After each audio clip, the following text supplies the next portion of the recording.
जय श्री राधे। सिद्धि विनायक कृपा चैनल में आप लोग का दिल से स्वागत है फ्रेंड्स। आज की छोटी सी वीडियो शेयर करूंगी फ्रेंड्स। मैं यहाँ पे आपको बता रही हूँ कि सोमवती अमावस्या जो 8 अप्रैल को पड़ रही है फ्रेंड्स। इस दिन बहुत सारी बहनें व्रत पूजन करती हैं 16 श्रृंगार करके, और फिर पीपल पेड़ की पूजन अर्चन करती हैं, या फिर मंदिर में जाकर श्री हरि विष्णु भगवान की पूजन अर्चन करती हैं।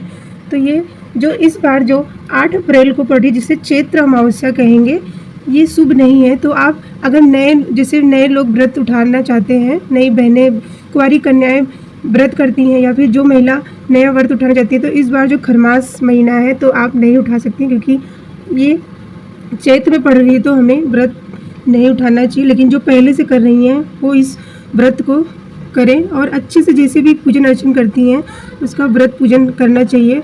आप सोमवती अमावस जो सोमवार के दिन पड़े तो इसे सोमवती अमावस कहते हैं।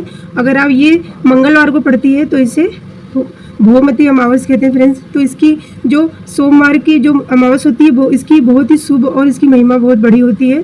तो इसीलिए फ्रेंड्स इसका जो ये शुभता है वो बहुत बढ़ जाती है। तो इसीलिए फ्रेंड्स बहुत आप इस बार अगर व्रत उठाने के लिए सोच रहे हैं, जो सुहागिन स्त्रियाँ सोचती हैं कि इस बार हम उठाएंगे, तो आप इस व्रत को नहीं कर सकती हैं, क्योंकि ये चैत महीने की अमावस्या है और ये खरमास में पड़ रही है। तो हमें इस व्रत को नहीं करना चाहिए, क्योंकि जो सावन में पड़े या फिर अभी और भी महीने में पड़ेंगी वो बहुत शुभ होती हैं।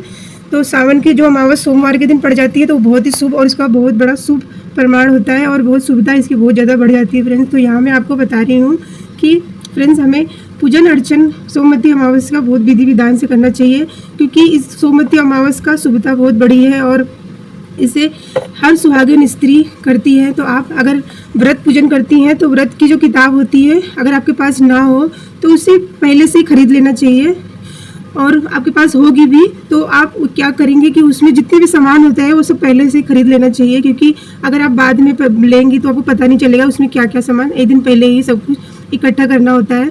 तो इसीलिए अगर आप आगे से आप सोचें कि हमें सोमवती अमावस का व्रत पूजन करना है, तो आप पहले से ही एक किताब ले लें। सोमवती अमावस की किताब आती है, उसमें व्रत कथा होती है, वो हमें ज़रूर से पढ़ना चाहिए, या फिर किसी के साथ पढ़ के सुनना चाहिए। और इसमें मेन होता है 16 श्रृंगार का, जो स्त्रियां सभी 16 श्रृंगार करके पीपल पेड़ की पूजा या फिर श्री हरि के मंदिर जाकर वहाँ पे पूजन अर्चन करती हैं। कि जब किसी कन्या का विवाह नहीं होता है, या फिर किसी के शादी में विवाह में थोड़ी अड़चने आ जाती हैं, और किसी की शादी हो गई है तो उसमें बहुत सारी परेशानियां होती हैं, तो इसके लिए फ्रेंड्स हमें सोमवती अमावस का व्रत पूजन करना चाहिए। इससे हमारे जो भी ग्रह खराब होते हैं वो अच्छे हो जाते हैं, और इससे हमें भगवान की कृपा भी मिलती है। व्रत पूजन करना बहुत ही शुभ होता है। जो मतलब पहले से करते आ रही हैं वो सोमवती अमावस का व्रत पूजन तो उसी श्रद्धा से करें।